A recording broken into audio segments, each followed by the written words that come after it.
Su-25T was built to kill ground targets, but does have the minimal capability to attack other aircraft. In addition to being able to attack air targets with low crossing velocities with the Vickr, in the same manner we discussed earlier regarding ground units, the Su-25T can also be loaded with short-range R-60M and R-73 air-to-air missiles.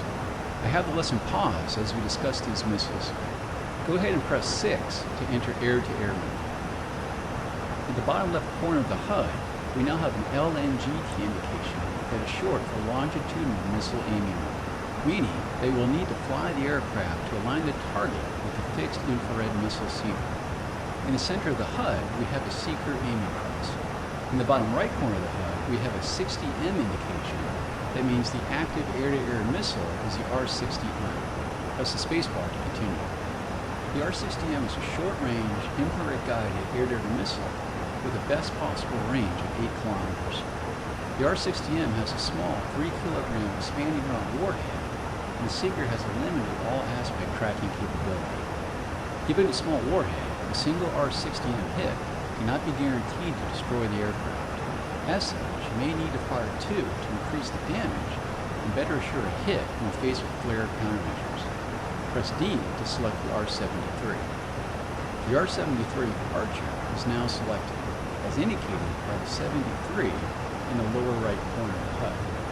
The R-73 is a very capable missile with an excellent all-aspect infrared seeker, great maneuverability, and a large warhead. The R-73 has a maximum range of 30 kilometers in optimal conditions, but the range limitation is most often based on the seeker's ability to attain a lock. Press the spacebar to unpause the lesson. I've placed a target helicopter 6 kilometers ahead of you. Fly the aircraft to place the aiming cross on the center of the HUD over the target. When you hear a high-pitched tone, it indicates that the missile seeker has locked onto the target. When you have a lock tone, press and hold the spacebar to launch the missile.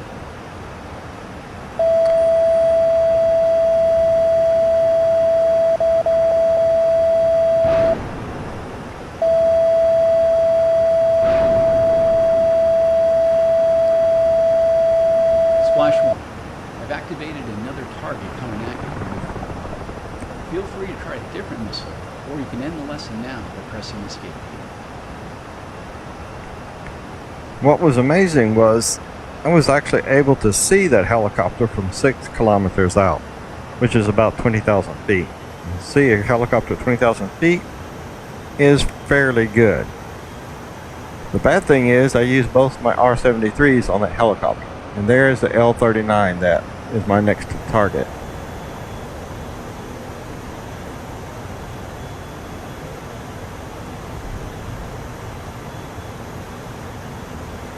And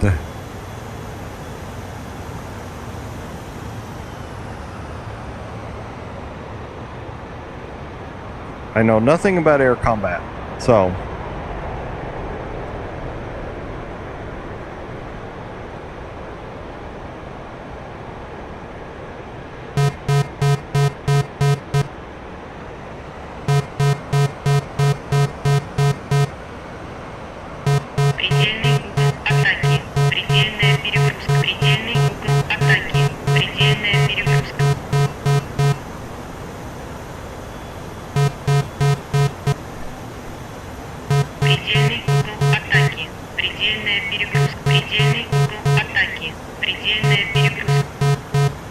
and I have lost him.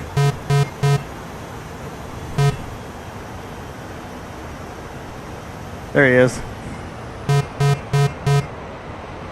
And that guy is like flying really, really slow.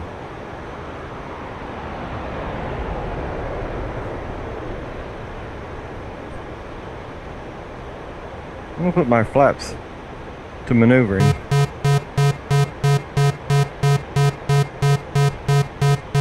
And I still see him, even against the mountains.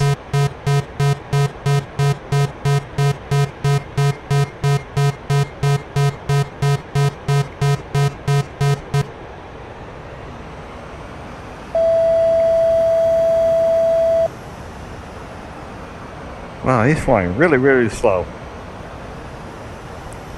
This is my first air combat.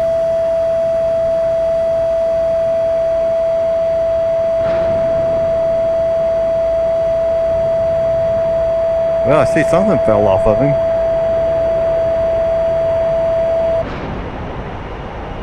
Ah. Wow. Well, he's smoking anyway. I'm going to be also if I keep flying like this.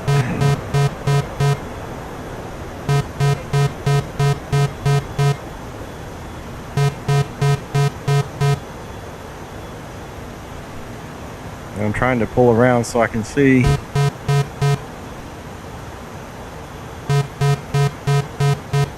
There it is. Предельный угол атаки. Предельная перегрузка. Предельный угол атаки. Предельная перегрузка.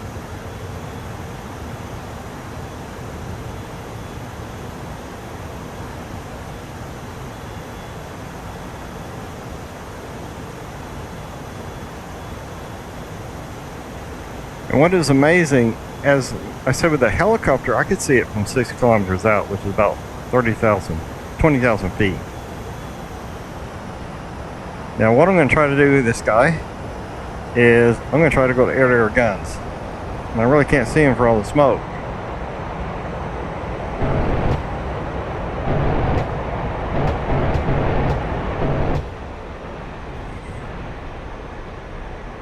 Well, there goes. Good. The pilots got out. Looks like one guy didn't.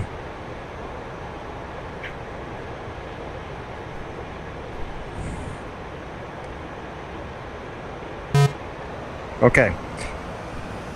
That was my first air combat.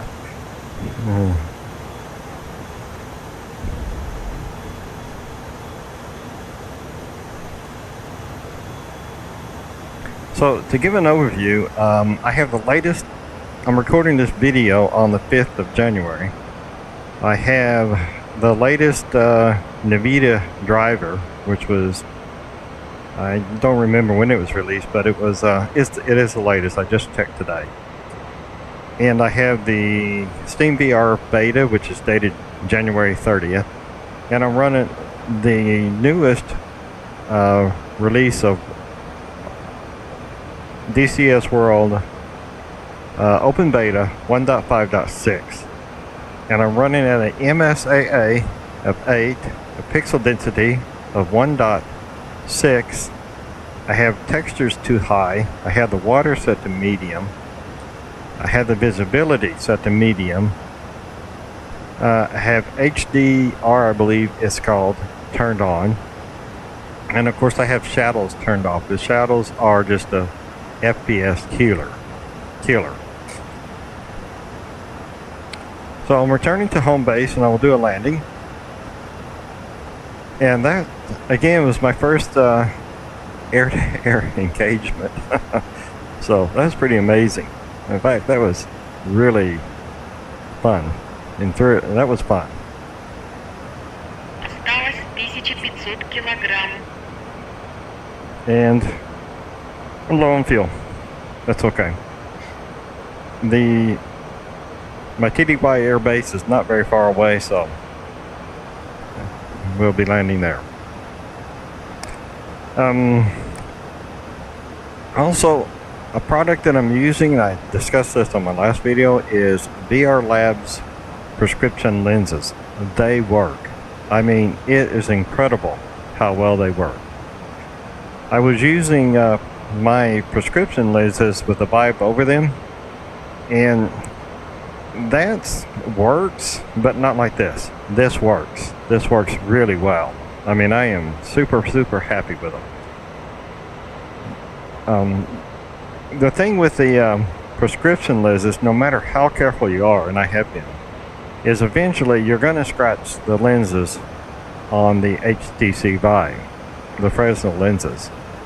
And that has happened with these, but I was successfully able to, successfully repair the scratches, remove the scratches, and blend them out. And I'll make a video how I did that. It's a time-consuming, tedious, be very careful type process, but it is possible. Or of course you can just send the Vive back to HTC and they'll replace them for $200. But if they're scratched bad enough as mine were, or scuffed, that you really don't have much to lose, I mean, give it a try. And the virtual world is just beautiful. It really is. It's I believe it's an August summer, kind of a upper 60s weather. Beautiful day. About as of now, it's about 10:30 in the morning. Just incredibly beautiful, especially when you can see it as clearly as we're getting. Now, it's still difficult, even such as the little error gauge I got in. It's still the low resolution. The low resolution is still a hindrance. Still, the ultimate, or really would be helpful if HTC would release the Vive 2 with 4K screens. That would, for applications such as DCS World, it is just essential. It's needed.